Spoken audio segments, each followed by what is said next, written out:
मेरा नाम आराध्या है। मैंने एक अमीर घराने में आँख खोली। मेरे 3 भाई और 2 बहनें हैं।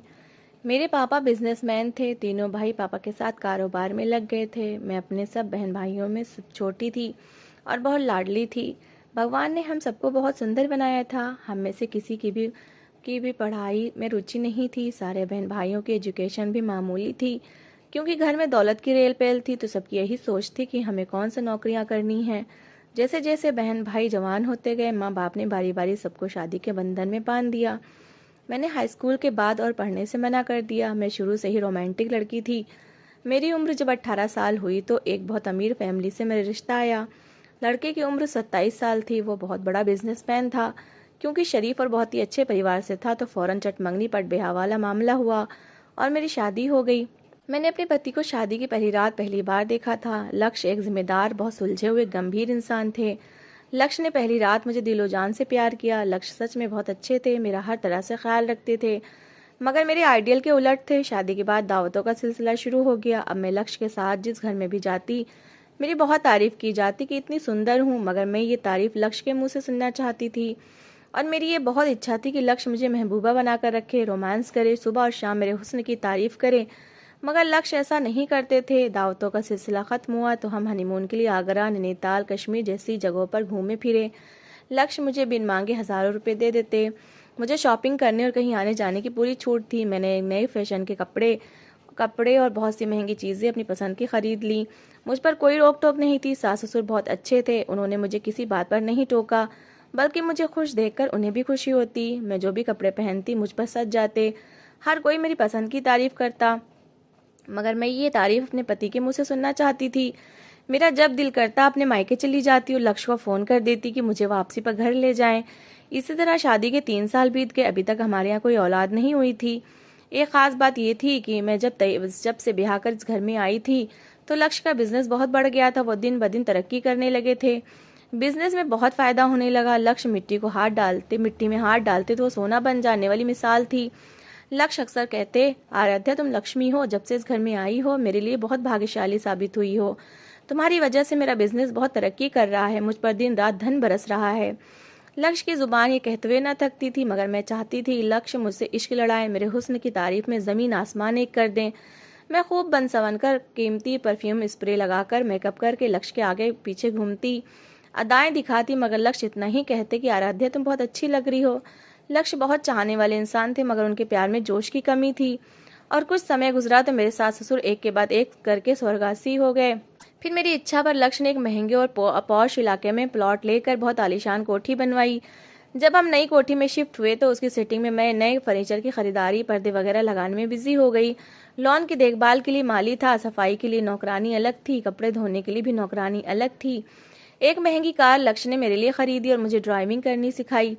मैं खुद ही कार लेकर शॉपिंग करने, घूमने फिरने निकल जाती। बेफिक्री की जिंदगी थी।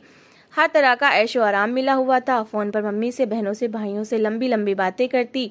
शादी के 5 साल बाद मुझे एक करके 2 बेटियां और एक बेटा पैदा हुए। फिर मैं बच्चों में मगन हो गई। लक्ष्य का बिजनेस दिन ब दिन फैल रहा था, जिसकी वजह से वो बहुत बिजी रहने लगे। सुबह घर से निकलते और रात गए वापस आते। मेरे पापा का देहांत हो गया तो भाइयों ने बिजनेस दूसरे मुल्क में शिफ्ट कर लिया और बहन भी अपने पति और बच्चों के साथ शिफ्ट हो गई। अब मेरा सिर्फ एक भाई इंडिया में रह गया था। बच्चे बड़े होने लगे तो उनका महंगे स्कूल में एडमिशन करवा दिया। सुबह लक्ष्य तीनों बच्चों को स्कूल छोड़ देते, फिर वापस आकर नाश्ता करते, तैयार होकर अपने ऑफिस चले जाते। थोड़ी देर बाद नौकरानी भी आ जाती। 1-2 घंटे में सब काम निपटा कर चली जाती। 1 बजे बच्चों को छुट्टी होती तो मैं खुद उन्हें कार में ले आती। लक्ष्य को घर वापसी में बहुत देर हो जाती। वो रात को 11 बजे घर आते, खाना खाकर सो जाते। बच्चे अपना होमवर्क करते, अपने कमरे में सो जाते, जबकि मैं बहुत बोर और अकेलेपन का शिकार होती जा रही थी। बोर होने का हल ये निकाला कि अपनी पिछली जिंदगी में जो काम मैं करती आई थी उस तरफ फिर से लौट आई। एक बार फिर मेरा शौक और वो तलब थी मूवीज देखने की। लक्ष्य के आने तक मैं तरह तरह की फिल्में देखती। अब ये मेरा पसंदीदा काम बन गया था। धीरे धीरे मैंने इंग्लिश फिल्में देखना शुरू कर दी। गंदी मूवीज देखने की मुझे ऐसी आदत पड़ गई कि मैं छुप छुप कर घर से 10 किलोमीटर दूर एक इलाके से सीडी शॉप से शाम को सीडी लेने जाती थी। दुकानदार मुझसे डबल पैसे वसूल करता था। जितने पैसे मांगता मैं देकर खरीद लेती। अपने आप को पूरी तरह छुपा कर जाती थी कि कोई मुझे ना पहचाने। अब ऐसी गंदी फिल्मों में मैं सुकून और खुशी की तलाश में लग गई थी। मगर सुकून के बजाय दिन ब दिन मेरी तलब बढ़ती जा रही थी। कुछ दिन बाद वंश का बर्थडे था, तो 2-4 दिन तैयारी में बिजी रही और इत्तेफाक से बर्थडे वाले दिन संडे था। लक्ष्य ने पूरा दिन ऑफिस से छुट्टी की थी। शाम में फंक्शन था, मेहमान आना शुरू हो गए। लक्ष्य ने अपने कजिन आनंद, जो कि सरकारी नौकरी पर था, जल्दी दूसरे शहर से ट्रांसफर होकर हमारे शहर आया था। आनंद अपनी पत्नी और बेटे आदर्श को लेकर आया था। मैंने जैसे ही आदर्श को देखा तो देखती रह गई। वो हूबहू मेरा सोचा हुआ आइडियल था। गोरा चिट्टा, बहुत ही स्मार्ट, ऊंचा लंबा कद, जिसके चेहरे पर बहुत मासूमियत भी थी और शरारत भी। अच्छे ड्रेस में वो पहली नज़र में मेरे दिल में उतर गया। उसने मुझे आंटी कहकर हेलो कहा और मैंने जवाब देकर प्यार से उसके सर पर हाथ फेरा। आदर्श, जिसकी उम्र 17 साल थी, इंटर में पढ़ रहा था। वो आनंद और अर्चना का इकलौता बेटा था। लायक और इंटेलिजेंट, पढ़ाई में तेज स्टूडेंट था। नर्सरी से 9 तक पोजीशन होल्डर था। अब इंटर में पढ़ रहा था। उसके बोर्ड एग्जाम करीब थे। जब बर्थडे का फंक्शन खत्म हुआ, सब मेहमान चले गए, तो मैंने आनंद और अर्चना को रात के खाने के लिए रोक लिया। मैंने अर्चना से दोस्ती कर ली। आदर्श बहुत चंचल लड़का था। आदर्श मेरे तीनों बच्चों से घुल मिल गया। अब मैं हर दूसरे तीसरे दिन आदर्श को देखने के लिए अर्चना के पास जाने लगी। काफी देर वहां बैठी रहती। वो मेरी पक्की दोस्त बन गई। बहुत अच्छे नेचर वाली थी, बहुत अच्छी औरत थी, मेरी बहुत इज्जत करती। आनंद और अर्चना अपने बेटे आदर्श पर बहुत ध्यान देते और उसे डॉक्टर बनाना चाहते थे। मेरे कहने बल्कि मेरे बहुत जिद करने पर आदर्श कभी कभार थोड़ी देर के लिए हमारे घर आ जाता, मगर जल्दी ही वापस चला जाता क्योंकि फाइनल एग्जाम बहुत करीब थे। फिर वो अपने पेपर्स की तैयारी में बिजी हो गया। जब उसके एग्जाम खत्म हो गए तो लक्ष्य और मैं आदर्श और उसकी फैमिली के साथ घूमने फिरने के लिए दूसरे शहर चले गए। अब आदर्श डेली शाम को हमारे घर आ जाता। फिर चारों बच्चे मिलकर खूब खेलते, खूब शोर मचाते और बहुत खुश होते। फिर मैं उन्हें कार में बिठाकर घुमाने के लिए ले जाती। हम आइसक्रीम खाते, जूस पीते, फिर महंगे होटल से खाना खाकर आदर्श को उसके घर छोड़ देती। थोड़ी देर अर्चना के पास बैठती, फिर बच्चों के लेकर वापस आ जाती। बच्चे आते ही अपने कमरे में सो जाते और लक्ष्य के आने तक मूवी देखती रहती। और मूवी देखते हुए आदर्श के बारे में सोचती थी, कितना हैंडसम है वो, बिल्कुल मेरे हीरो की तरह, ख्याली हीरो की तरह। लक्ष्य पर तो मुझे इस तरह का भी प्यार ही आया ही नहीं। मैं तो उस बच्चे की मोहब्बत में गिरफ्तार होती जा रही थी। आदर्श बहुत मजे मजे की बातें करता था, चुटकुले सुनाता, नित नई शरारतें करता। मैं खूब हंसती। आदर्श के साथ कुंवारी लड़कियों जैसी हरकतें करती, उसके साथ खूब छिड़कानी करती तो वो कहता, आंटी आप बहुत नटखट हैं, आप इतनी स्मार्ट और फिट हैं, कोई मान ही नहीं सकता कि आप 3 बच्चों की माँ हैं। तो इस पर मैं जानबूझकर कहती कि मजाक अच्छा कर लेते हो। तो आदर्श कहता, नहीं आंटी आप तो बहुत सुंदर हैं, बिल्कुल हीरोइन की तरह लगती हैं। मुझे आदर्श के मुंह से अपनी तारीफ बहुत अच्छी लगती थी।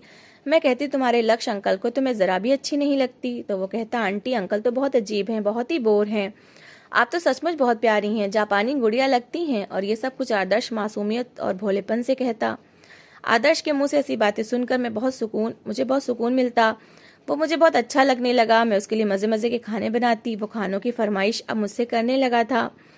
वो मुझे माँ समझ रहा था और मैं उसे कुछ और। वो मेरे खानों की दिल खोलकर तारीफ करता, जिसे मैं सुनकर निहाल हो जाती और प्यार से उसे देखती। वो लाड से मेरे हाथ चूम लेता तो मेरी आत्मा खुशी से तृप्त हो जाती। एक दिन मैं नई सीडी लेकर आई, जिसमें एक जवान 18 साल का लड़का और मेरी हम उम्र आंटी की फिल्म थी। मैंने वो गंदी मूवी रात को देखी तो मेरे तन बदन में आग लग गई।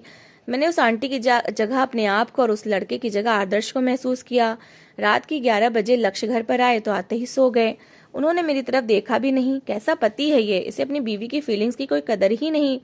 कैसे मैं उससे कहूँ कि मैं क्या चाहती हूँ। मैं सारी रात अंगारों पर लौटती रही। अजीब सी फीलिंग्स आ रही थी। अगले दिन जब लक्ष्य अपने ऑफिस और बच्चे स्कूल चले गए तो ना चाहते हुए भी मैंने नौकरानी को छुट्टी दे दी कि मैं जरूरी काम से बाहर जा रही हूँ। ये कहकर मैं नहा धोकर खूब बन सवर कर तैयार हुई और 10 बजे कार लेकर सीधी आदर्श के घर चली गई और अर्चना से कहा कि मुझे बाजार में काम है, मेरे साथ चलो। उसने कहा, मैं कपड़े धो रही हूँ, नहीं जा सकती, तुम आदर्श को साथ ले जाओ। और यही मैं चाहती थी। अर्चना ने आदर्श से कहा, बेटा तुम आंटी के साथ चले जाओ। आदर्श ने कपड़े बदले और मैं उसे साथ लेकर बाजार आ गई। चीजें तो मुझे कुछ खरीदनी ही नहीं थी, बस ऐसे ही छोटी मोटी चीजें खरीदी और आदर्श को कपड़े दिलाए। 11:30 बजे मैं घर आ गई। आदर्श को टीवी लाउंज में बिठाया और मैंने जानबूझकर खुद वो लड़के और आंटी वाली गंदी मूवी सीडी प्लेयर में लगाई। रिमोट कंट्रोल टेबल पर पड़ा था तो आदर्श ने रिमोट उठाकर टीवी ऑन किया। फिल्म चलने लगी। इसमें पहले 5-7 मिनट का सीन नॉर्मल था, जिसमें लड़का और आंटी बातें करते हैं। जब उनकी गंदी हरकतें होना शुरू हो गई तो मैं जानबूझकर उठ गई और आदर्श से कहा कि मैं तुम्हारे लिए चाय बना कर लाती हूँ, और उसे अकेला छोड़ दिया। अब जाहिर है आदर्श ने वो सारे सीन देखे होंगे। मैं 10-15 मिनट के बाद चाय का कप लेकर आई तो उसने टीवी बंद कर दी। वो अच्छा खासा डिस्टर्ब लग रहा था। मैंने चाय का कप पकड़ते हुए जानबूझकर अपने हाथ उसकी उंगलियों से टच किए और उसके साथ ही सोफे पर बैठ गई। उसने आधा कप चाय का पीकर कप मेज पर रख दिया। उसकी बची हुई चाय मैंने पी ली और बड़े लगाव से उसे देखने लगी। फिर सोफे से टेक लगाकर अपना सर दबाने लगी। आदर्श ने मुझसे कहा, आंटी क्या बात है? तो मैंने कहा, सर में दर्द है। उसने कहा, मैं दबा दूं? तो मैंने कहा, हाँ। आदर्श ये कहकर सर अपने करीब किया और मैं लेट गई, अपना सर उसकी गोद में रख दिया। तो वह धीरे धीरे मेरा सर दबाने लगा। आदर्श ने कहा, आंटी अगर ज्यादा दर्द है तो कोई दवा खा लें। मैंने कहा, मेरी मेडिसिन तुम हो। जिस पर वो हैरानी से बोला, क्या मतलब? मैंने कहा, तुम्हारे हाथों में तो जादू है, तुम दबाते रहो, मुझे आराम और सुकून मिल रहा है, किसी मेडिसिन की जरूरत नहीं है। और साथ ही प्यार भरी नजरों से उसे देखने लगी। मैंने उसका हाथ पकड़ा और उसे बेडरूम में ले आई और फिर वह किसी रिमोट की तरह मेरे साथ मेरे कमरे में आ गया और मैंने रूम बंद कर दिया। जब 1 घंटे के बाद हम दोनों कमरे से बाहर आए तो आदर्श अपना बचपन, लड़कपन, भोलापन और मासूमियत खो चुका था और 1 घंटे में उसे लड़के से मर्द बना दिया था। मैं बहुत खुश थी, जैसे बहुत बड़ा मैदान मार लिया हो, बहुत बड़ी जंग जीत ली हो। इधर आदर्श भी जिंदगी में पहली बार एक औरत के जिस्म से परिचित हुआ था। उस पर भी नशा चढ़ा हुआ था। बस फिर क्या हुआ, आदर्श डेली आ जाता और फिर हम दोनों कमरे में बंद होकर गंदी गंदी हरकतें करते। मेरे इस बच्चे के साथ यानी इस जवान लड़के के साथ नाजायज संबंध हो गए थे। कुछ दिन और गुजरे तो लक्ष्य को 20 दिन के लिए मुल्क से बाहर जाना पड़ा।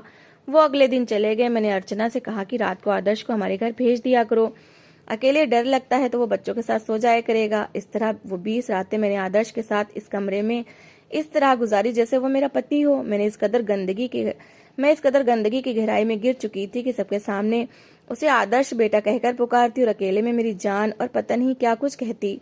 और आंटी से उसकी महबूबा बनकर मैंने एक तरफ अपने पति को धोखा दिया और अपनी इज्जत तार तार कर रही थी और दूसरी तरफ एक मासूम लड़के के कैरेक्टर को खराब करके अपना और उसका धर्म भ्रष्ट कर रही थी। दुनिया वालों की नजरों में धूल झोंक रही थी। अर्चना और आनंद अपने बेटे आदर्श को मेरा बेटा समझते थे, अंधा भरोसा करके मेरे घर भेजते थे और मैं उन लोगों के विश्वास की धज्जियां उड़ा रही थी। 20 दिन बेंगलोर में गुजार कर लक्ष्य आ गए। मेरे लिए बहुत से कीमती सामान और गिफ्ट्स लेकर आए और अपनी मोहब्बतें मुझ पर निछावर कर दी। पर अब मुझे उनकी मोहब्बत की कोई ज़रूरत नहीं थी। मैं उनकी पत्नी कब थी? मैं तो खुद को किसी और को दे चुकी थी। नाजायज रिश्ता किसी और मर्द के साथ था। कुछ दिन बाद आदर्श का इंटर का रिजल्ट आ गया। उसने बोर्ड में 2nd पोजीशन हासिल की थी। उसकी शानदार कामयाबी की शुभकामना देने मैं आनंद और अर्चना के घर गई, उन्हें मुबारकबाद दी, बहुत से कीमती गिफ्ट्स दिए और साथ साथ मैंने 1 लाख कैश भी दिया कि अपनी पसंद की तुम बाइक ले लेना। उसके माँ बाप ने बहुत मना किया कि ये सब ठीक नहीं है। मैंने बेशर्मी और ढिठाई से कहा कि मौसी और भांजे का आपसी मामला है, क्या इस पर मेरा कोई हक नहीं है? तो मेरी जिद पर ना चाहते हुए भी उन्हें सब कुछ स्वीकार करना पड़ा। बेचारे दिल में ये सोच रहे थे कि शायद मैं आदर्श को अपना दबान बनाने का इरादा रखती हूँ, यानी अपनी बेटी का पति, जबकि वो तो मेरा पति बना हुआ था। सिर्फ शादी नहीं हुई थी, बाकी तो सारे संबंध थे। फिर मैंने पूरी फैमिली को घर बुलाकर शानदार दावत दी। फिर आदर्श का इंटर के बाद मेडिकल की तैयारी के लिए एक बहुत बड़े कोचिंग में एडमिशन हो गया। उसने कोचिंग जाना शुरू कर दिया उसी बाइक पर जो मैंने उसे दिलाई थी। हम पिछले 1.5-2 महीने से गंदा काम कर रहे थे। जहाँ मेरी हवस पूरी हो रही थी वहीं आदर्श को इसका खूब चस्का लग गया था। उसका मेरे बगैर दिल नहीं लगता था। वो मेरा आदी हो गया था। अब जैसे ही उसका पीरियड खाली होता वो सीधा मेरे पास आ जाता और हम बेडरूम में बंद हो जाते। कई बार वो कॉलेज जाने के बजाय सीधा मेरी तरफ आ जाता और छुट्टी के वक्त वापस जाता, जिसका नतीजा ये निकला कि वो धीरे धीरे पढ़ाई से दूर होता गया और मैं उसको हजारों रुपए देती, बाइक का पेट्रोल फुल करवा देती। वो सारा दिन आवारागर्दी करता। इन्हीं आवारागर्दियों की वजह से उसका रिजल्ट बहुत ही बुरा आया और उसका मेडिकल में एडमिशन नहीं हो सका। उसके माँ बाप सर पकड़ कर रह गए। अर्चना रो रही थी क्योंकि वो उनकी उम्मीदों का अकेला सहारा था, मगर उसने उनकी उम्मीदों पर पानी फेर दिया। आदर्श के माँ बाप और कोचिंग के टीचर बहुत परेशान थे। कह रहे थे कि इतना ब्रिलियंट स्टूडेंट और पोजीशन होल्डर एकदम नीचे कैसे आ गया, इतना खराब रिजल्ट। आदर्श मेरे दिए हुए हजारों रुपए से खूब अय्याशी करता। उसके दोस्त पूछते कि तुम्हारा बाप छोटा सा सरकारी नौकर है तो तुम ये इतनी महंगी बाइक लेकर और इतने ढेर सारे पैसे लेकर कहाँ से आते हो? तो वो बहुत मजे लेकर मेरे और अपने संबंध का जिक्र खूब मिर्च मसाला लगाकर करता कि आराध्या अपने शरीर के साथ साथ हजारों रुपए मुझे डेली देती है। जब आनंद और अर्चना ने कोचिंग सेंटर जाकर मालूमात की, अपने तौर पर आदर्श के दोस्तों से अलग अलग जाकर बहुत प्यार से मिले, तो उसके सारे हालात का पता चल गया। दोनों पति पत्नी हैरान और परेशान थे। मेरी काली करतूतों की पूरी कहानी से वो पूरी तरह परिचित हो चुके थे। दोनों पति पत्नी बहुत समझदार थे, मामले को अच्छे से निपटाने वाले में से थे और शोर और ववेला मचाने के खिलाफ थे। उन्होंने चुप्पी साध ली, क्योंकि मेरा कुछ बिगड़ता या न बिगड़ता मगर उनका बेटा जरूर बदनाम हो जाता। उन्होंने खामोशी से हमारे साथ मेलजोल खत्म कर दिए। अर्चना ने आदर्श के आगे हाथ जोड़े और रोई, भगवान के वास्ते दिए तो वो संभल गया। फौरन घर में ट्यूटर का इंतजाम किया गया, दोबारा एडमिशन करवाया गया, मोटरसाइकिल भी बेच दी और हर तरह से उस पर पहरा दिया जाने लगा ताकि वो अच्छे से एग्जाम की तैयारी करे। इधर मेरी हालत ये थी कि मुझे 2 साल से किसी नशे की तरह आदर्श की लत पड़ गई थी। अब मैं बिन पानी की मछली की तरह तड़प रही थी। अपनी इस आदत से मजबूर होकर मैंने दूसरे जवान लड़कों से दोस्तियां करनी शुरू कर दी। मैं हर लड़के में आदर्श को ढूंढती, मगर मुझे आदर्श जैसी बात नजर नहीं आती। मैं उसमें खोई रहती। इन्हीं दिनों मेरी दोस्ती एक नए लड़के अजय से हुई, जो कि काफी हद तक आदर्श से मिलता जुलता था। एक गरीब घराने का लड़का, उम्र 18 साल थी, बेरोजगार था। वो डेली आकर आदर्श की कमी पूरी करता, जिसके बदले में उसे हजारों रुपए देती, उसकी हर इच्छा पूरी करती। तो इस तरह मैं अपने पति की कमाई दोनों हाथों से लुटा रही थी। मैं अब हवस की मरीज बन चुकी थी। अपनी धुन में इतनी मगन थी कि अपने तीनों बच्चों को भी भूल बैठी थी कि बच्चों की पढ़ाई कैसी जा रही है, वो स्कूल में कैसे हैं। मुझे इस बात का बिल्कुल पता नहीं था। कोई 2 साल पहले लक्ष्य ने अपने काम के लिए एक नौकर रखा हुआ था और उसके लिए एक नई मोटरसाइकिल खरीद कर उसे दी थी कि वो जल्दी जल्दी बाजार के काम निपटाए। 1 साल वो नौकरी करता रहा, फिर वो नौकरी छोड़कर चला गया। तो इस तरह पिछले 1 साल से वो मोटरसाइकिल हमारे गैराज में एक कोने में खड़ी थी। एक दिन अजय ने मुझे खुश किया तो मैंने खुशी में आकर वो मोटरसाइकिल उसे उपहार में दे दी, जिसे पाकर वो बहुत खुश हुआ कि खूबसूरत जवान आंटी के साथ साथ हजारों रुपए और फ्री में मोटरसाइकिल भी मिल गई। उसकी तो मौज हो गई। कोई 1 हफ्ते बाद अचानक लक्ष्य ने मुझसे पूछा, उस मोटरसाइकिल का क्या हुआ? मुझे कोई जवाब नहीं बन पड़ा तो मैंने झूठ बोल दिया कि मोटरसाइकिल चोरी हो गई है। लक्ष्य ने पूछा, किस तरह चोरी हुई और मुझे क्यों नहीं बताया? तो मैंने बहाना बना दिया कि नौकरानी, जिसका नाम चमेली है, एक दिन गेट खुला छोड़कर चली गई तो अचानक एक चोर अंदर घुस आया और मोटरसाइकिल लेकर भाग गया। मैंने बहुत शोर मचाया मगर किसी ने मेरी आवाज नहीं सुनी। मैंने अपने तौर पर लक्ष्य को संतुष्ट करने की कोशिश की थी। लक्ष्य खामोश हो गए। उस वक्त वो एक करोड़पति बिजनेसमैन थे। हमारे लिए वो 1 लाख की मोटरसाइकिल की अहमियत 100 रुपए जितनी थी। हमारे लिए वो बहुत मामूली और गैर जरूरी थी लक्ष्य के दिल में। लेकिन ना जाने क्या बात आई, उन्होंने अगले दिन पुलिस स्टेशन में मोटरसाइकिल की FIR दर्ज करा दी। क्योंकि वो बाइक लक्ष्य के नाम थी तो उन्हें यह फिक्र थी कि कहीं चोर वो मोटरसाइकिल किसी वारदात में इस्तेमाल ना करे। और इन दिनों चोरी हुई मोटरसाइकिलों में बम फिट करके धमाके भी किए जा रहे थे, तो उन्होंने किसी भी तरह की घटना से बचने के लिए ऐसा काम किया। ये मेरी पकड़ के दिन थे। भगवान की करनी ऐसी हुई कि मोटरसाइकिल पर अजय को पुलिस ने पकड़ लिया। गिरफ्तार करके मोटरसाइकिल समेत थाने ले गए, क्योंकि FIR के मुताबिक अजय चोर था और चोरी हुई मोटरसाइकिल समेत पकड़ा गया था। थानेदार ने फोन करके लक्ष्य को पुलिस स्टेशन बुला लिया तो उन्होंने वो मोटरसाइकिल पहचान ली। अजय नहीं मान रहा था कि उसने मोटरसाइकिल चोरी की है। पुलिस ने पूछा, अगर चोरी नहीं की तो तुम्हारे पास कैसे आई? जिस पर वो आए बाएशाएं करने लगा। जब थानेदार ने अपने तरीके से पूछताछ की, यानी उसकी मार कुटाई के बाद 2 मिनट में वो सब कुछ उगल गया कि ये मोटरसाइकिल मैडम साहिबा ने उसे उपहार में दी है। और उपहार क्यों, किस लिए दिया, अजय का क्या संबंध है आराध्या से? तो उसने सारी कहानी बक दी और मेरे काले करतूत, मेरी गंदी हरकतें लक्ष्य के सामने आ गईं। थानेदार अजय की बात की तस्दीक, मेरा बयान और तफ्तीश के लिए लक्ष्य और अजय के साथ हमारे घर आए। जब मैंने ये सिचुएशन देखी तो मेरे हाथ पैर फूल गए और रंग उड़ गया। मैंने मना किया, लेकिन वो भी होशियार ऑफिसर थे। सारा मामला समझ गए कि अजय सच बोल रहा है और मैं झूठ बोल रही हूँ। अजय ने बताया, अगर मैं चोर होता तो वो इस तरह आराम से मोटरसाइकिल पर घूम नहीं रहा होता। उसने ये भी बताया कि मैडम साहिबा ने मोटरसाइकिल रजिस्ट्रेशन बुक और लक्ष्य के ID कार्ड की कॉपी भी खुद दी थी कि अपने नाम ट्रांसफर करवा लो। नौकरानी चमेली ने भी ये बयान दिया कि वो हमेशा जिम्मेदारी से गेट बंद करती थी, कभी खुला नहीं छोड़ती। और उसने ये भी बताया कि अजय डेली मैडम से मिलने आता था, मगर वो चुप रहती थी और अपनी जुबान बंद रखी। और अब नतीजा ये हुआ कि चमेली ने आदर्श की बात भी लक्ष्य को बता दी कि 1 साल पहले वो भी आता था। ये सुनकर लक्ष्य बहुत सदमे में आ गए। उन्होंने बड़ी मुश्किल से अपने आप को संभाला और पुलिस वाले को ले दे दिलाकर मामला रफा दफा किया। फिर आनंद और अर्चना से जाकर पूछा और संबंध खत्म करने की वजह भी, तो आनंद ने अपनी सारी बात बता दी और आदर्श वाला मामला भी लक्ष्य को बता दिया था। इसलिए हमने चुप्पी साध कर मेलजोल खत्म कर लिए और इतनी पुरानी दोस्ती इसलिए खत्म कर दी कि आराध्या के साथ साथ आदर्श की भी बदनामी ना हो। लक्ष्य को जब मेरी सारी काली करतूतों और गंदी हरकतों का पता चला कि मेरे संबंध उनके दोस्त के बेटे के साथ और इतने मर्दों को मैंने अपने बिस्तर पर लेटाया, तो वो बहुत ज्यादा गुस्सा हुए और साथ साथ घर से गंदी मूवीज़ की सीडी भी मिल गई। तो लक्ष्य ने फिर तो मुझे खूब मारा और मार मार कर जब थक गए तो निढाल होकर सोफे पर गिर गए और फूट फूट कर रोने लगे। मैं उनके पैरों से लिपट गई, रो रो कर माफिया मांगने लगी, मगर लक्ष्य ने मुझे एक ठोकर से दूर धकेल दिया और गुस्से से दहाड़ कर बोले, दफा हो जाओ बदचलन औरत, तुमने मेरे प्यार और आज़ादी का ये सिला दिया, मेरी इज्जत और मान मर्यादा की अर्थी निकाल दी। मैं तुम्हें कभी माफ नहीं करूंगा और तुम्हें तलाक देता हूँ। मैंने हाथ जोड़े, गिड़गिड़ाई, माफिया मांगी कि अब कभी ऐसा नहीं होगा, मगर लक्ष्य ने मेरी एक नहीं सुनी। कहने लगे, तुमने मेरी इज्जत और विश्वास की धज्जियां उड़ा दी, तुम एक बदचलन, बेशरम और घटिया और गिरी हुई औरत हो, अब मैं तुम्हें एक मिनट भी बर्दाश्त नहीं कर सकता। और ये कहकर उन्होंने फौरन तलाक के पेपर्स बनवाए और कहने लगे, जो कुछ यहाँ से लेना है ले जाओ अपने साथ, दोबारा कभी अपनी मनहूस और मक्कार शक्ल नहीं दिखाना, मैं तुमसे नफरत और घिन महसूस कर रहा हूँ। इतनी बदचलन औरत हो तुम, और हाँ, जिंदगी में कभी बच्चों से मिलने की कोशिश भी ना करना। मैं इनको सारे घिनौने काम जो तुमने किए हैं तुम्हारे गंदे चरित्र का बताऊंगा। अब दूर हो जाओ मेरी नजरों से, हमेशा के लिए दफा हो जाओ।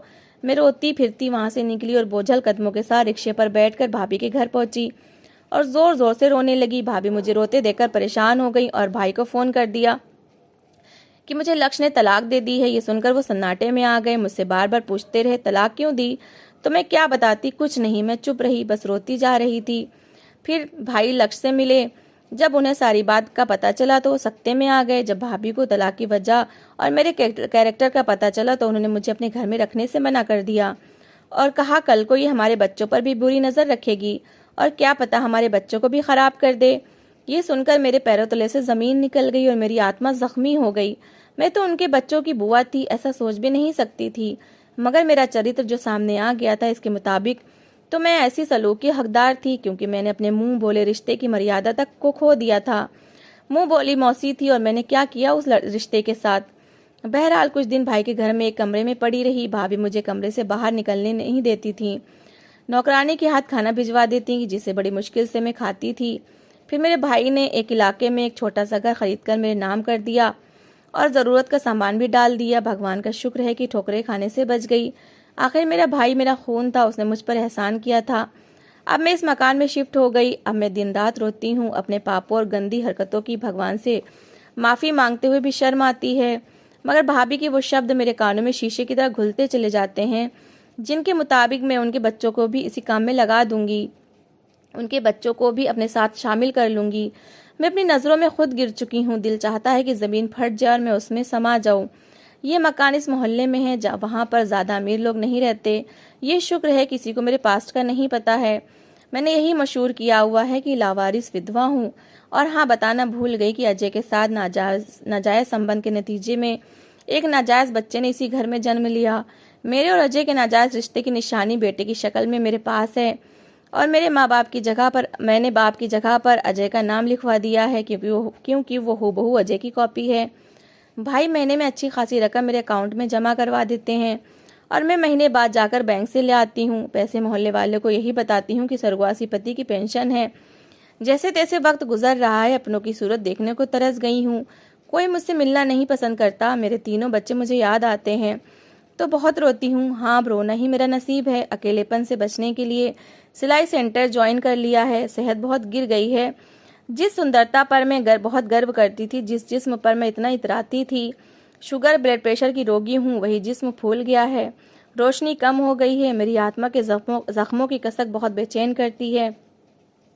रो रो कर पापों की माफ़ी मांगती हूँ, मगर फिर भी सुकून नहीं मिलता है। अब यही दुआ है कि मेरे बुढ़ापे का सहारा मेरा बेटा ये किसी गलत काम में ना पड़े। जो इसकी माँ ने किया वो मेरे बच्चों के आगे ना आए। मेरे बच्चे इस गंदे, इस बुरे काम से दूर रहें। तो दोस्तों, इस कहानी को लेकर आपकी क्या राय है कमेंट बॉक्स में ज़रूर बताएं। और अगर कहानी अच्छी लगी हो तो प्लीज़ लाइक करें। अगर आपने हमारे चैनल को अभी तक सब्सक्राइब नहीं किया तो ज़रूर कर लीजिए। तो मिलते हैं ऐसी एक मोटिवेशनल कहानी के साथ। Thanks for watching.